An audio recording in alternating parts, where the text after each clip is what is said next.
All right. Um, Thank you, number one. Thank you to Ravali for being my mentor. She was absolutely awesome.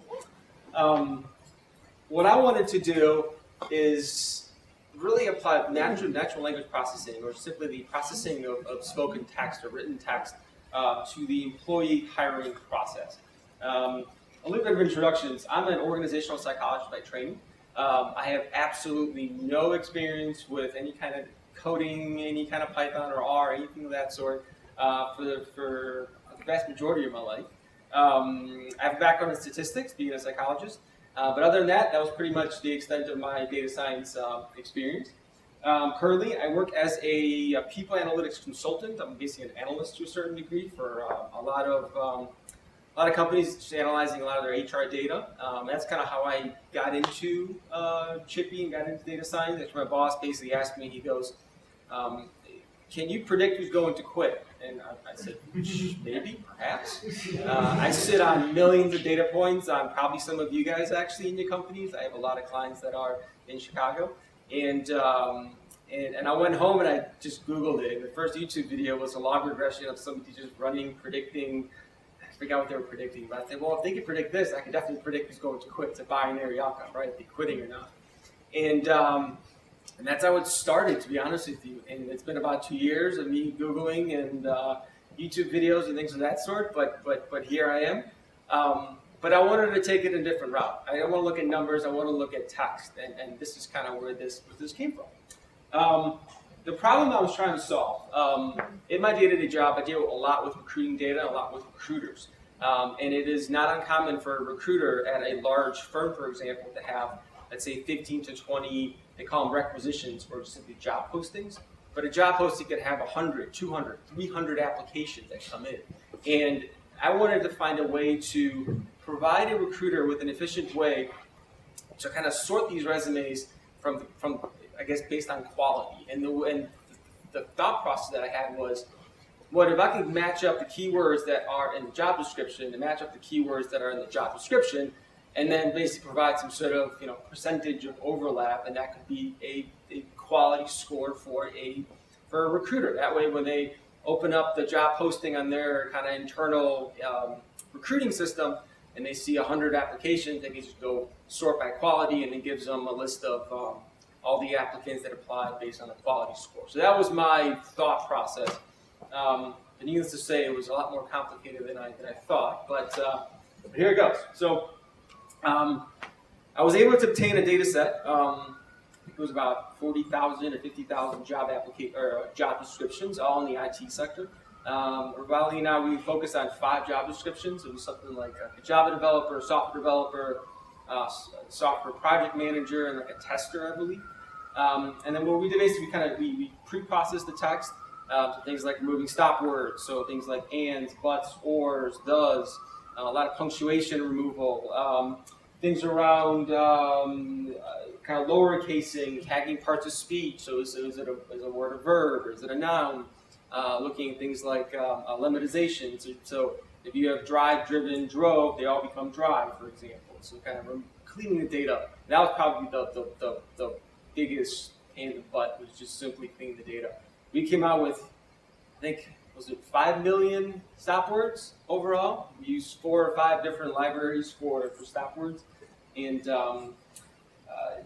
overall, what we ended up with was very clean, not very clean, but just overall kind of clean job descriptions for those 5 job titles. And then what we did basically was we needed to identify a way to expand the words that we have in our job titles. Because, for example, a job title like a project manager, you could have a manager, they mentor or they tutor. But a resume, for example, might not use those words. They might use manage, right? And you need to be able to say, okay, if you manage, you also tutor. If you manage, you also mentor somebody, right? So those are kind of very similar words, but we wanted to expand the corpus, expand the actual words that we had, so we can match up the resumes to the job descriptions. So what we used was something called word embeddings. There's a library in Python called Word2Vec. I think it's a Google invention a couple of years ago they came up with, where we basically use Word2Vec to come up with most similar words. So what it does, it looks at a particular word, and then you train the model, and then basically it provides you with, I think we have 100 similar words to every single word that we had. Our corpus came up to be 70,000 words. It was just absolutely ginormous. But what that gave us was words that were very similar to each other for every single word. So the ultimate result was, I think we only tested one job description, but we had about 26% overlap in terms of resume and job description. But ultimately, what I wanted to do was something like this, where you have the applicants on the left-hand side, you got job description on top, and then you have the quality score. So that's the ultimate goal that I want to achieve in the future. So I'm out of time. Thank you, guys.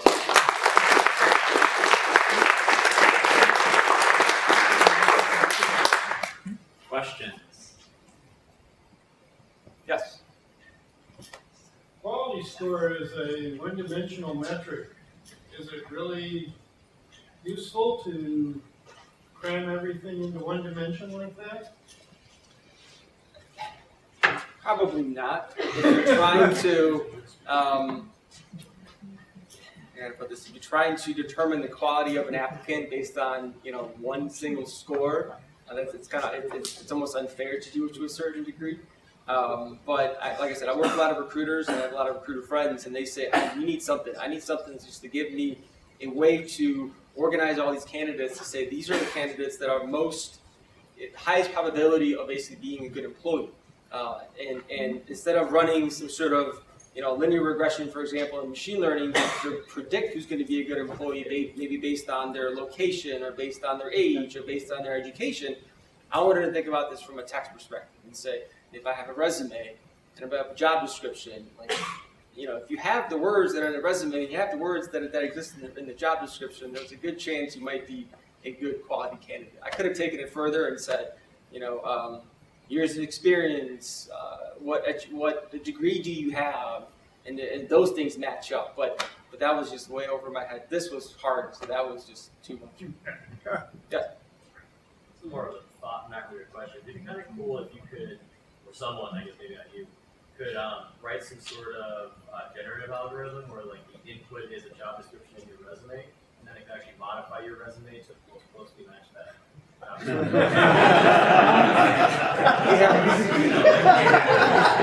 necessarily lying, but you're saying the keywords, using the right words. And for those of you that if you ever heard of Workday, ever heard of SuccessFactors, the big kind of HR systems that may exist in some of your companies, even Greenhouse has this. They have things like that, but they have programs that will catch you cheating. So, for example, candidates that will put, let's say it's a software developer, and they use some sort of language. So what folks will do is they'll put the language in the footer or the header. They'll make it white, and they'll make the font .002 or something, and then they'll just copy that 100 million times just in the footer. And then when the program reads the actual reads the resume, it will pop up as a quality resume because it has a lot of those keywords. But there are algorithms that kind of will find that. I guess there could be something that would suggest words in place actually. This is the third bullet point for this experience, right? And then hover over that and get something that would be better for Yeah. I don't mean cheating in that sense, but just because at least I think you're supposed to tailor a resume to a job description. It's you're doing that manually anyway. You may as well write software to do it so you don't have to. I think project 2 here is going to be an adversarial neural network to fight the two. But we're going to move on to our next speaker. So one more round of applause.